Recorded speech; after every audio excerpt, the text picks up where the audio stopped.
मामा मारी ले उनको दोनों भाइयों को उलझाकर भू जंगल में ले गया है। अब जान की आंखें लिए कुटिया में, अब मुझे जाना चाहिए।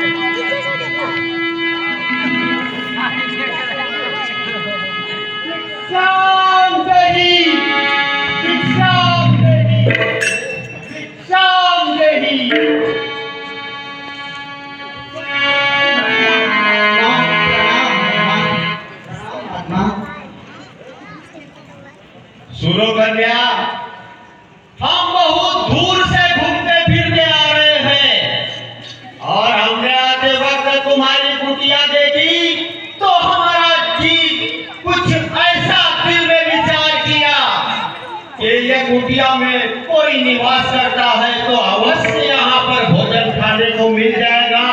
इस आशा से हम तुम्हारे द्वार पे आए हैं कन्या। महात्मा, परंतु आप वहीं रुकिए, क्योंकि इस समय मेरे स्वामी और भैया लक्ष्मण कुटिया में नहीं है, इसलिए मैं तुम्हें अंदर बुलाकर स्वागत तो तुम्हारा नहीं कर सकती। परंतु एक व्रत के झंझट में जो फल हमने अभी तक चखे नहीं, वही फल हमारी कुटिया में अंदर रखे हैं, वही मैं तुम्हें लाकर देती हूँ महात्मा, देती हूँ। परंतु सुनो कन्या, ठीक है महात्मा, अब वहीं रुकिए, ये अवश्य लेकर आती हूँ महात्मा।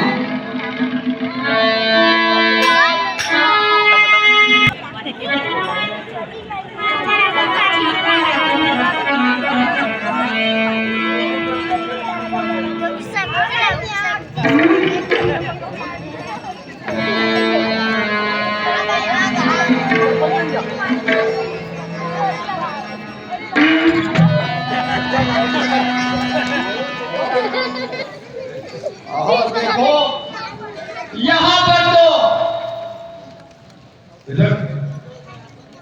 कुटिया में बंधन बांधा हुआ है लक्ष्मण का, क्योंकि वो बहुत चतुर है।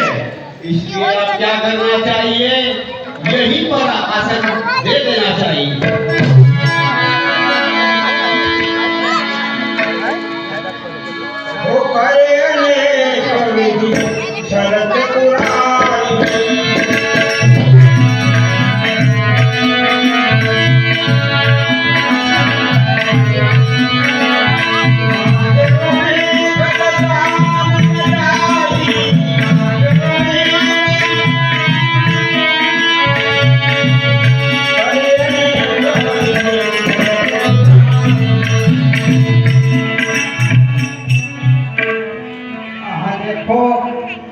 भैया लक्ष्मण ने मुझे जाते वक्त कहा था कि किसी भी परिस्थिति में इस रेखा से बाहर न जाना।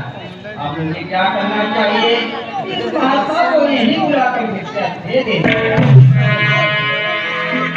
महात्मा देखो, मैं भिक्षा लेकर आ गई हूँ, तुम यहीं आकर भिक्षा लेना। अच्छा कन्या, अब देखो हमने तो समाधि आसन लगा दिया है, क्योंकि हम बहुत थक चुके हैं, इसलिए कृपया आप यहीं पर आकर दे दीजिए।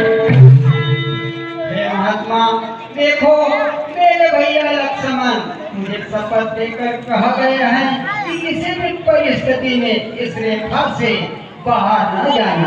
जब तक राम भैया वापस न आए तब तक इस रेखा से बाहर न जाना। इसलिए मैं तुमको वही भिक्षा देने नहीं आ सकती, आपको ही यहीं आकर भिक्षा देनी होगी।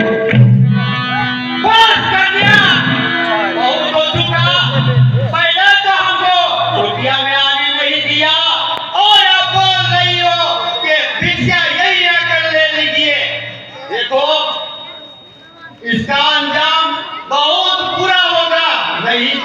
हम वापस भूखे ही चले जाएंगे। ओ महात्मा, तुम भूखे न जाओ। अगर तुम भूखे चले गए तो मेरा नारी धर्म नष्ट होगा। अगर तुम्हें भिक्षा दूंगी तो भैया लक्ष्मण की रेखा का उल्लंघन होगा। इसलिए मुझ पर दया करो, मुझ पर कृपा करो और यहीं आकर भिक्षा ले लो महात्मा, ले लीजिए। बस कन्या, तुम बार बार मुझे मना कर रही हो। तुम जानती नहीं कि मैं कौन हूँ। मैं त्रिकालदर्शी महात्मा हूँ। मैं आगे पीछे सब कुछ जानता हूँ। इस वक्त तुम्हारा स्वामी एक मृग के पीछे भाग दौड़ कर रहा है और उस मृग ने तुम्हारे स्वामी को एक बार आघात भी पहुंचा दिया है। यदि मेरा कहना नहीं माना तो मैं श्राप दे दूंगा। महात्मा, रुकिए रुकिए, मैं वही आकर भिक्षा देती हूँ। देखो, मुझे अब धर्म की रेखा को त्याग कर कर्म के ऊपर ध्यान देना चाहिए, नहीं तो यह महात्मा भूखा ही चला जाएगा।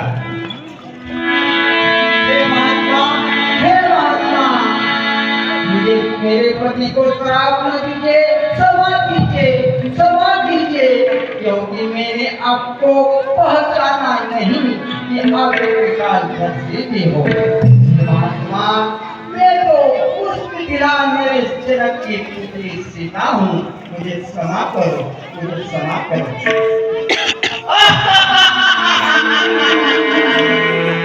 और देखो, जनक कुमारी मिथिला नरेश की पुत्री सीता हो, इसलिए मैं तुम्हें क्षमा कर रहा हूँ। परंतु देखो, ये दुर्भाग्य तुम्हारा कैसा है कि जिसको त्रिलोकी राजाओं के घर रहना था, वो तो वन वन में ठोकरें खा रही है। क्या तुम्हारा ऐसा ही नसीब है? तुम्हें तो त्रिलोकी के राजाओं के घर महल में आराम करती हो, इस ऐसी शोभा पाती हो कि एक बार तो तुम्हें देखकर राजा देवता भी मोहित हो जाए। इतनी रूपवती हो और तुम वन वन में ठोकरें खा रही हो। देखो, मेरे लिए तो मेरे स्वामी ही त्रिलोकी के राजा हैं। वही मेरे स्वामी है, वही मेरे लिए सब कुछ है। सुनो सुंदरी, तुम्हारे स्वामी से भी बढ़कर स्वयं लंकापति नरेश त्रिलोकी के राजा है। वो तो सबसे बड़े हैं। आप उन्हीं के घर में, उन्हीं के महल में शोभा पाती कि ऐसी शोभा वाली तो वहीं पर रहना चाहिए। महात्मा, देखो, इस प्रकार से मुनि और देवता होकर भी तुम इस प्रकार से दूसरों के वचन क्यों कहते हो? आप मुझे यह बताओ कि तुम कौन हो? क्या कहीं दुरात्मा तो नहीं हो? तो सुनो कन्या, तुम असली रूप मेरा देखना चाहती हो तो अब देखना मेरा असली रूप। मैं वही हूँ, लंकापति राजा रावण, जो तुम्हारा दास है। तुम्हारी राह कब से देख रहा था। सीता,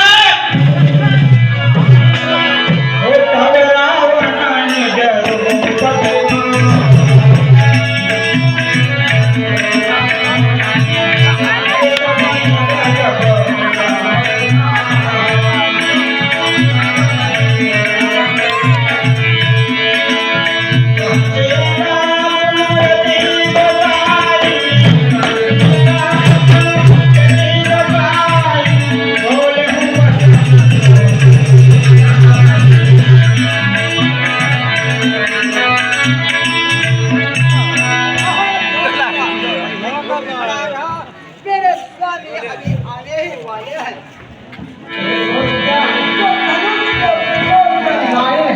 वही मेरे लक्ष्य वाले वो जानती नहीं है मैं नहीं का बनी रहा हूँ। कबीर बुराया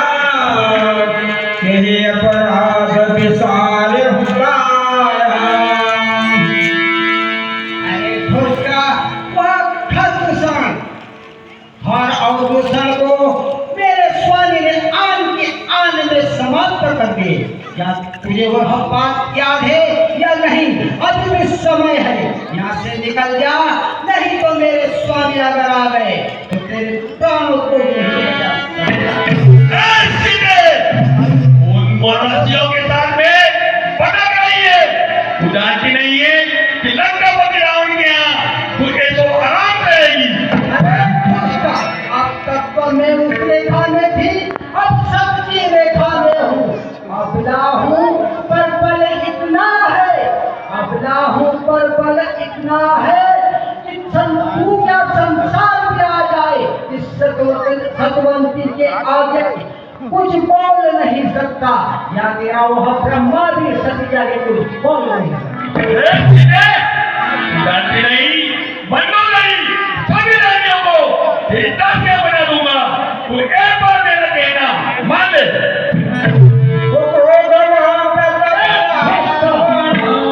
काली केवट की क्षमता खाली झोली में मंगेगी, चाहूं तो मैं सूरज तलक पहुंच जाऊं, यहूं इच्छा करता है निज इस करने की। अरे सीते, तेरे को बार-बार मैं समझा रहा हूँ, तू एक बार मेरा कहना मान ले, मैं सारी रानियों को तेरी दासियां बना दूंगा।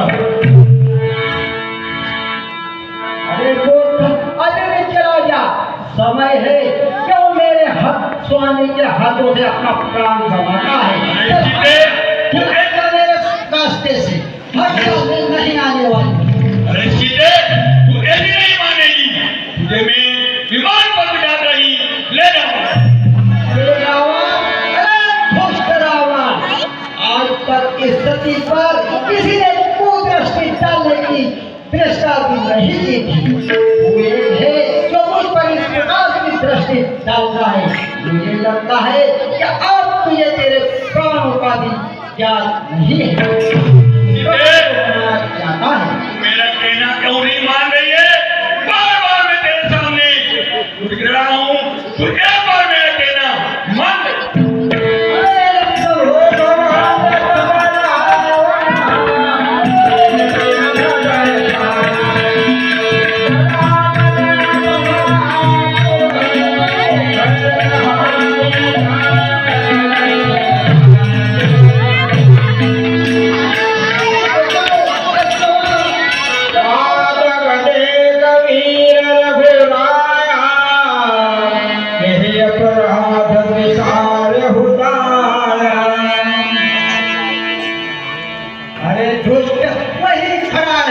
मेरे स्वामी अभी आने ही वाले हैं। हे जगदीश, हे रघुनाथ, हे कृपालु, आप तो तीनों पर दया करने वाले हैं, फिर आपने मेरी सुन क्यों बुला दिए स्वामी? तुम कहाँ हो? तुम कहाँ हो? शीघ्र आओ और मुझे इस धुंध से बचाओ। हे लक्ष्मण, हे लक्ष्मण, तुमने मुझे बहुत समझाया, बार बार कहा, परंतु मैंने तुम्हारी एक न मानी। हे भैया लक्ष्मण, जो तुमने मुझे वचन कहे उसमें तुम्हारा कोई तो नहीं था। हाँ, वह तो मैंने तुम्हें कुछ को कटु वचन कहे, उसी का फल मैंने पाया है लक्ष्मण, पाया है। हे लक्ष्मण, मुझे क्षमा करना और धूल से बचाना। अरे सीते, तू बार-बार उन तपस्वियों का नाम ले रही है, उन्हें तो उस हिरण ने अपने सीनों से मार-मार कर उनकी जान ले ली है, और तू क्यों बार-बार उसका विलाप कर रही है? मेरे विलाप करते हुए देही,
कि तुम इस दुष्ट से लड़ नहीं सकते, केवल मेरे स्वामी तक मेरी सूचना इतनी जरूर पहुंचाना कि दुष्ट रावण मुझे उतर कर ले गया है। रे दुष्ट ठाड़ के न होही, निर्भय कल से न जान से मोही। तुम सारी चिंता छोड़ दो, मैं इस दुष्ट का नाश कर दूंगा।